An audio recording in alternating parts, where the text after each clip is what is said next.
حسن سلامتنا تقبلوا فونونا بمكتال شوكو بزغركم تعزتنا كمي تعلو فركم عالتم فرغانا خيلون لومي عصوتو سلست نحاسس تدالو هاجراو نهاجراو جناتات حيزلكم قريبا لكم نمكتالكم بغير سعدم صغاتكم تصنح ميكائيل حرقو فلماكم بكنتو تاتو افلم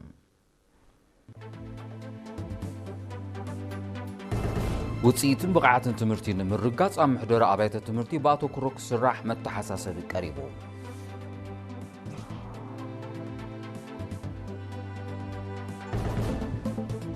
اب زوبا غاشباركا بهلا ورشاتات نمسناد ترى منسياتن كيلاتاتن كعزز كم زغباته غليصو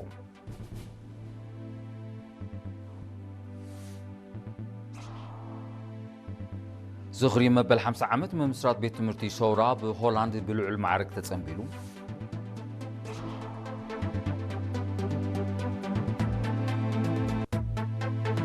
اب زيناتات وصاي روسيا مراخبا حزاب لعل زفتنا هاجرات اوروبا تمسسال سقمت كم توسدات انقيقا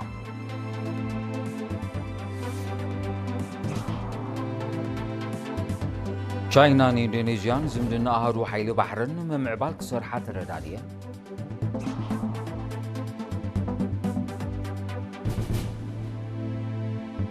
جرمن وتهدرا وعقمان ممعبال كاب امريكا كروز ميسايل كتشمت مخانا حبيرا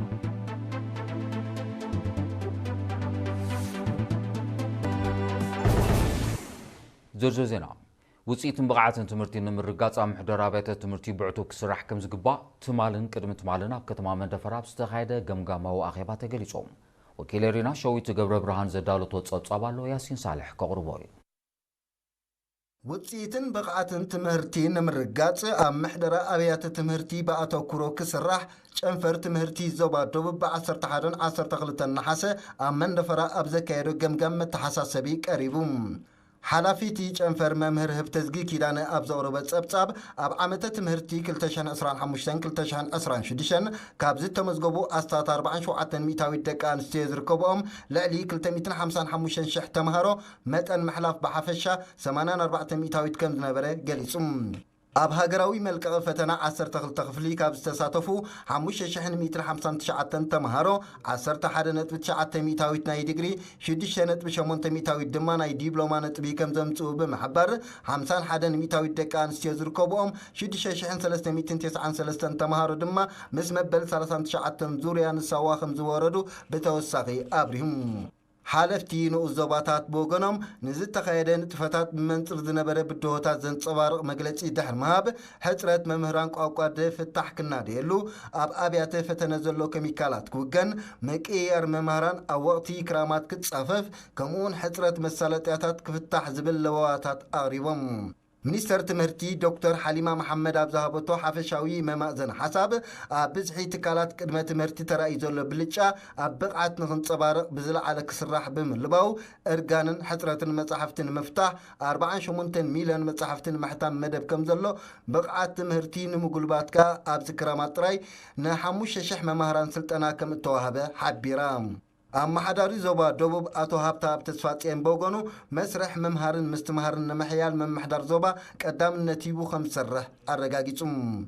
أب زوبا دوبوب 667 ناي قدمة تمهرتي 286 ناي مباتا 215 ناي مايكلاي درجة 33 دما ناي كلاي درجة بتقلال حدشهن 101 أبيات تمهرتي اللوام نابي كالزينام سنسقرم أبزو باقاش باركا بحالا ورشاتات مسناد ترى منسياتن كيلاتاتن كعزز متحساسب قريبو وكيل رينا قراو تولدن زدالو تصاب دانيت قبريوت كتغربيا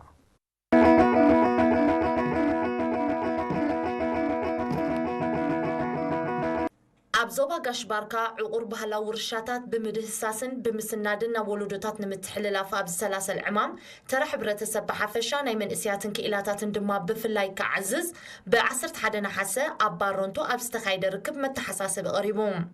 أبزي كفل بهلا سبورتن مسكالوت أكالات منقستن حبرة السبن بمتحببار أب معك أبزي جبوتون زي جبوتون بهلا ورشاتات آتو كيرون الزكايدو زولو تعرن وتسيتون بمقمقام أب نايمت أي مدباتو ززتيلو أخيبا وانا دايركتر نايت كفلي آتو إدريس صالح بقيلاتات زمرحة كوميتاتات بمقام بزكايد متصنعتن دهساسن بوزحات أب حدقا متصنعت أنت ألالي ومزنبرو بهلا ورشاتات بقبو تسنيدوم أب زباون هاقراون مدرخات كنت أبارو كم زباقو عقاليتوم አቶ እድሪስ ብተወሳኺ ኣብ ርእስቲ ኣብ ውሽጢ ዞባ ዝግበር ንጥፈታት መጽናዕቲ ዝተገብረሎም ንባህላውን ባህርያውን ጸጋታት ዘላልዩ ትሕዝቶታት ዓመት መጸ ኣብ ሃገራዊ ፌስቲቫል ብመንእስያት ከም ዝቐርቡ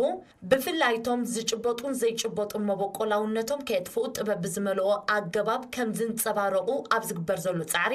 ተራ ሕብረተሰብን ኮሚቴታትን ልዑል ከም ዝኾነ ገሊጹ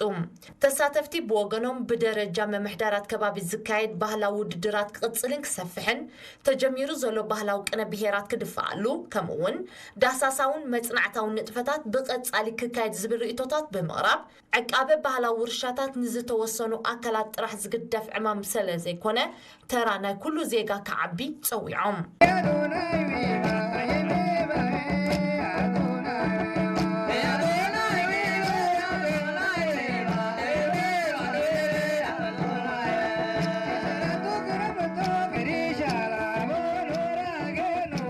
ወርቃዊ የቤሉ ዝኽሪ መበል 50 ዓመት መምስራት ቤት ትምህርቲ ሰውራብ ዝሓለፈ ወር ሓምለ ኣብ ካናዳን ሽወደን ምክያድ ዝፍለጥ እዩ ከም መቐፀልቱ ድማ ኣብ ሆላንድ ብልዑል ማዕረግ ተጸንቢሉ ኣሎ ብዛዕባ ዝንስተዳሎ ጸብጻብ ስቲፋኖስ ግርማይ ከቕርቦ እዩ ወርቃዊ ኢዮቤልዩ ዝኽሪ መበል 50 ዓመት መምስራት ቤት ትምህርቲ ሰውራ ዕዙዝ ዝኽሪ ንሓድሽ ወፍሪ ህንፀት ሃገር ብዝብል ቴማ ብ8 ናሕሰ ኣብ ከተማ ኣምስተርዳም ሆላንድ ብልዑል ማዕረግ ተጸንቢሎም ቆንስል ኤርትራ ኣቶ ክብረኣብ ተወልደ ነቲ ብኣባላት ቤት ትምህርቲ ሰውራ ነበር ዝተወደበ ጽምብል ብምስካን ቀጻልነት ክህልዋ ተሓሳሲቦም ኣምባሳደር ኤርትራ ኣብ ሕብረት ኤውሮጳን ሃገራት ቤኔሉክስን ኣምባሳደር ነጋሲ ካሳ ብወገኑ ናይ ዮሃና መልእኽቲ ድሕሪ ምትሕልላፍ ተዘክሮታቱ ብዛዕባ ቤት ትምህርቲ ሰውራ ገሊጾም ኣብቲ ኣጋጣሚ ኣባላት ቤት ትምህርቲ ሰውራ ብዝነበሩ ንዕላማ ተራን ተዘክሮታትን ቤት ትምህርቲ ሰውራ ዝገልጽ ትረኻ ግጥምታት ስእላዊ ምርኢትን ቪድዮን ቀሪቦም ኣብ መወዳእታ ኣባላት ቤት ትምህርቲ ሰውራ ነበር ምትእኽኻቦም ብምድልዳል እጃሞም ኣብ ሃገራዊ መደባት ክምንምባል ቃልኣትዮም ብኻልእ ወገን ኣባላት ጉጅለ ህዝባዊ ግንባር ዲሞክራስን ፍትሕን ኣብ ከተማ ስቶክሆልም ሽወደን መንፈቃዊ ገምጋም 2026 ብምክያድ ኣብ ናይ መጻ መደባት ዘትዮም ወኪል ናይቲ ጉጅለ ኣቶ ዘርኦም ኪዳነ ተጻብኦታት ንምምካት ድልዱል ሓድነትን ንቕሓትን መሰረታዊ ከም ዝኾነ ብምጥቃስ ኩሉ ኣባል ካብ ዝሓለፈ ብዝበለጸ ክሰርሕ መድረኽ ዝጠልቦ ከም ዝኾነ ገሊጾም ኣባላት ጉጅለ ብወገኖም ሃገራዊ ትውፊታት ብምጽናዕ ብመልክዕ ሕድሪ ንቐጻሊ ወለዶታት ከውርሱን ከስርጹን ቃሉን ብምሕዳስ ወዳበታት ንምስፋሕን ደረጃ ንቕሓት ኣባላት ንምዕባይን ዝሰላሰለ ዕማማት ፍረስለ ዝተረኽቦ ብዕቱብ ክስራሓሉን ክቐጽልን ኣዘኻኺሮም ኣብቲ ኣጋጣሚ ክልተ ኣባላት እቲ ጉጅለ ኣሓት ንመንእስያት ብኤርትራዊ ባህልን መንነትን ኣብ ምኹስኳስን ናብ ቁኑዕ መስመር ኣብ ምምእዛንን ብዘካይድኦ ኣበርክቶም ካብ መንእስያት ትግደፍ ጨንፈር ሽወደን ናይ ምስጋና ወረቐት ምስክር ተቐቢለን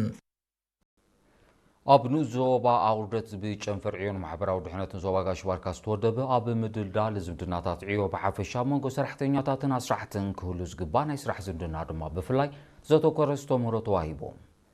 ኣብቲ ብ6 ሓሰን ሰራሕተኛታትን ወነንትን ትካላት ዝተዋሃበ ዝተምህሮ ሓላፊ ኣሃዱ ዕዮ ኣቶ መብራቱ ረዘነ ኣብ ዘመሓላለፎ መልእኽቲ ወነንቲ ትካላትን ኣስራሕትን ዕቤት ትካል ኣብ ብቕዓ ሰራሕተኛታት ዓይነት ኣቕርቦትን እንግዶትን ከም ዝምርኮስ ተገንዚቦም ኣብዚ መዳይ ዝፀቂጦም ክሰርሑ ኣተሓሳሲቦም ቀዳማይ ዳኛ ቤት ፍርዲ ዕዮን ማሕበራዊ ድሕነትን ዞባ ጋሽ ባርካ ኣቶ ተኽለ ኣከሎም ብወገኑ ሰራሕተኛታት መሰላቶም ተሓልዩ ብዘይኣልዎን ውሕስነቱ ብዝተሓልወ ኣገባብን ዝዓይሉ ባይታ ክፍጠረሎም ሰራሕተኛታት ድማ ዝሕተትዎ ጉባት ብምምላእ ንዕቤት ትካሎም ብትጋህትን ተወፋይነትን ክሰርሑ ከም ዝግባእ ብምግላጽ ብፍላት ኮነ ብዘይፍላት ኣብ ልዕሊ ሰራሕተኛታት ዝፍጸም ኣድልዎ ወይ በደል ሕጋዊ ስጉምቲ ከም ዝኽትል ገሊጾም ኣመሓዳሪኡ ዞባ ኣቁርደት ኣቶ ኢሳቅ ጥዑም ድማ እታ ዝተምህሮ ኣብ ዝምድናታት ዕዮ ንጸንሐ መረዳእታ ብምብራኽ ኣብ መንጎ ሰራሕተኛታትን ኣስራሕትን ዝኽሰቱ ክርክራት ኣብ ምፍታሕ ልዑል ኣስተዋፅኦ ከም ዝህልዎ ብምጥቃስ ብቐጻሊ ክካየድ ኣዘኻኺሮም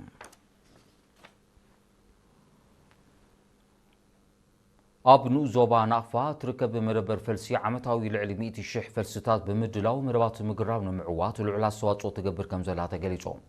ሓላፊ በዓል ስልጣን ኣግራብን እንስሳ ዘገዳምን ኣብቲ ንኡ ዞባ ኣቶ ተስፋልን ዘውዱ ኣብ ዝሃቦ ሓበሬታ ኣብ ከባቢ ናቕፋ ናብ ሓምላይ ዝተቐየረ ከባቢታት ውፅኢት ናይታ መደበር ፈልሲ ከም ዝኾነ ኣረዲኦም ነበርቲ በብከባቢኦም ዘካይድዎ ንጥፈታት ምዕቃብ ሓመድን ማይን ብሓፈሻ መደባት ምግራብ ድማ ብፍላይ ዝምስገን ውፅኢት ይርከቦ ምህላው ብምሕባር ዝተተኽለ ኣግራብ ኣብቲ ዝድለ ደረጃ ንኽበፅሕ ምክትታል ክግበረሉ ኣዘኻኺሮም ኣቶ ተስፋለም ኣብ መወዳእታ መደበር ፈልሲ ናቕፋ እኹል ትሕተ ባይታዊ ማይ ስለእትውንን ዘለዋ ትሕተ ቅርፃዊ ሕፅረታት ክማልኣላ ተማሕፂኑ ኣብ ዞባ ናቕፋ ብህዝቢ ሰራሕተኛታት መንግስትን ወፍሪ ተማሃሮን ልምዓትን በብወቅቱ ንጥፈታት ምዕቃብ ማይን ሓመድን ምግራብን ከም ዝካየድ ዝፍለጥ እዩ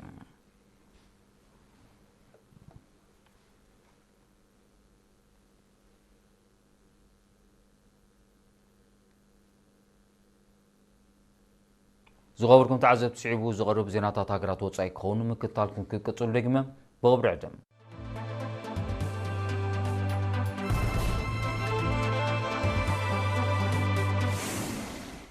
زيناو من سناورو تي في يغطلالو زغركم تعزبتي سلام مكتالكم ازي مسكن زيناو وصاي روسيا مراقبه كحزاب بالعلي زفتنا هاجرات اوروبا تمساسال سقمت كم توسد بريزيدنت فلاديمير بوتين اطنقيهم እዚ ዝተገልጸ ገለ ሃገራት ኤውሮጳ ንእገዳ ምኽንያት ብምግባር ነዳዲ ጽዒነን ብኣህጉራዊ ማያት ንዝሓልፋ መራኸብ ሩስያ ይሕዛ ከም ዘለዋ ድሕሪ ምቅሉሕ እዩ ነቲ ሰጎምቲ ካብ ሽፍትነት ባሕሪ ፈልዩ ከም ዘይርዮ ዝጠቐሰ ፕሬዝደንት ፑቲን ሃገሩ ብዕቱብ ትከታተሎ ከም ዘላን ኣብ ልዕሊ መራኽበን ቀጥታዊ ምላሽ ከም እትህብን ኣነፂሮም ኤውሮጳዊ ሕብረት ኣብ ዝሓለፈ ቀረባ ግዜ ንጽላት ነዳዲ ሩስያ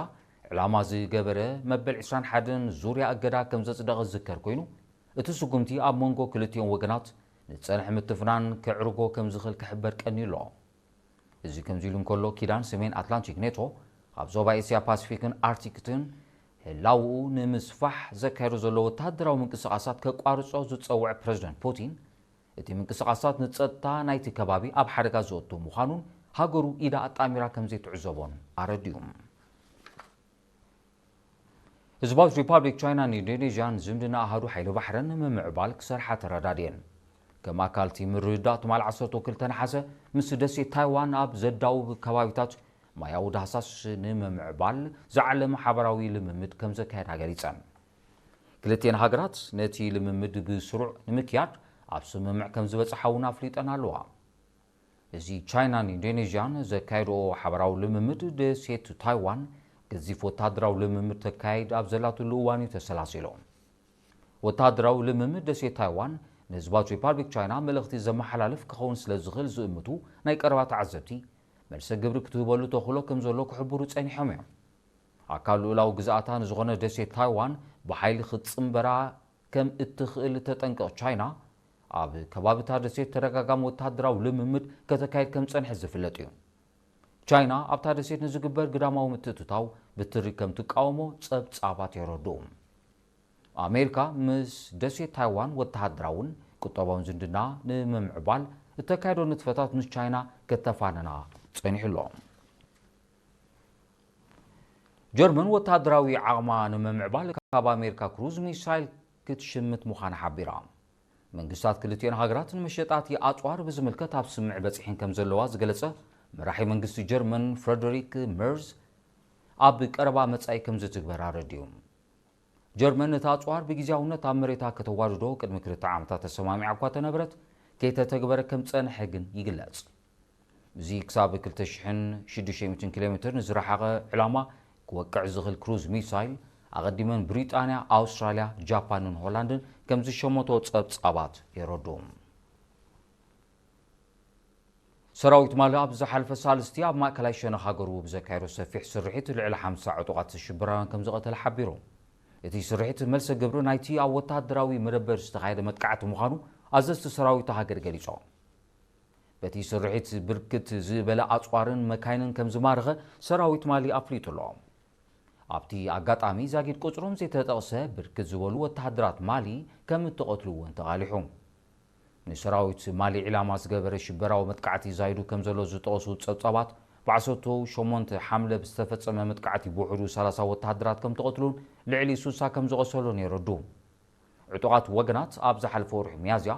ኣብ ማሊ ብዘካየዶ ዝተዋሃደ መጥቃዕታት ሚኒስተር ምክልኻል ሃገር ዝርከቦም ሓያሎ ሰባት ከም ተቐትሉ ኣይርስዕን ሰሜን ኮርያ ከመልሰ ግብሪ ናይቲ ኣሜሪካን ደቡብ ኮርያን ወጢኖኖ ዘለዋ ሓበራዊ ወታደራዊ ልምምድ ማል 12 ሓሰፈተነ ባላስቲክ ሚሳይል ኣካይዳ እቲ ሚሳይል ሃገሩ ክመጻእ ዝኽእል ጸጥታዊ ስጋት ምምካት ሓጋዚ ምዃኑ ዝጠቐሰ ፕሬዝደንት ኪም ጆንግ ኡን ተወሳኺ ኣጽዋር ከም እትፍትን ኣጠንቂቑሎ أمريكان دوب كوريان كاب 17 نحس زغصل عمتاوي وتهدراوي لممد كايدا وطينن كم زلوا زفلت كوينو أبزي لممد 10 شعات وتهدرات كم زساتوفو غليصانين سيمين كوريا نت لممد باغو كم زخوننتو أمريكان دوب كوريان غنا نكالوت هاغرات باالوتا كم زيتصلو حبيرنالوا حبراو وتهدراوي نتفتات أمريكان دوب كوريان طنقي صتاوي صقم حوسي دسيت كوريا مخانيا سيمين كوريا اتوقس فنزويلا إسرائيل نعسوتو شوعة عامتا تبتيخو تصرح دبلوماسياو زندن ناب نوبور نمملاس كم تسمع مع غليصان اتي سمع منسترتات غديات وصاي كلتين هاغرات ككايرو دحر صنعو ركبات كم تبصح تحبيرو كما قال نايتي دبلوماسياو سمع قنصلاوي نتفتات كجمرا مخانن افليطان الوا منغست فنزويلا نتي إسرائيل اب لعل فلسطينيان تخطلو بوليسي بمقوام اب 2009 مستهاجر زمدنو كم زبتخه صبصابات يردوم زيناتات مزام قندنطوتاتو كدغملكم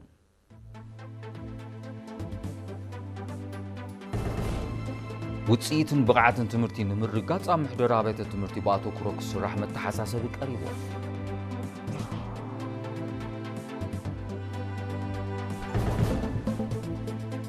أب زوباغاش باركا بالا ورشاتات مسناد ترى منسياتن كيلاتاتن كعزز كم زغبا تغليصو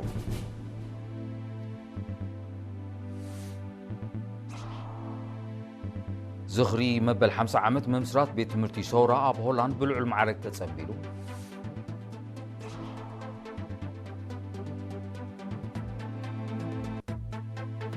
أب زيناتات وصاي روسيا مراخباك حزاب العلز فتنا هاجرات أوروبا تمساسال سقمت كم توسد أتنقيقا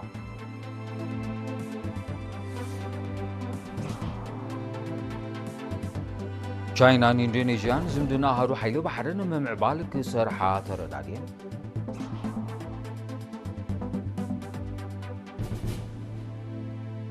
جرمن وتهدروا عغمان ممعبالكا بأمريكا كروز ميسايل كتشمت مخانا حبيرا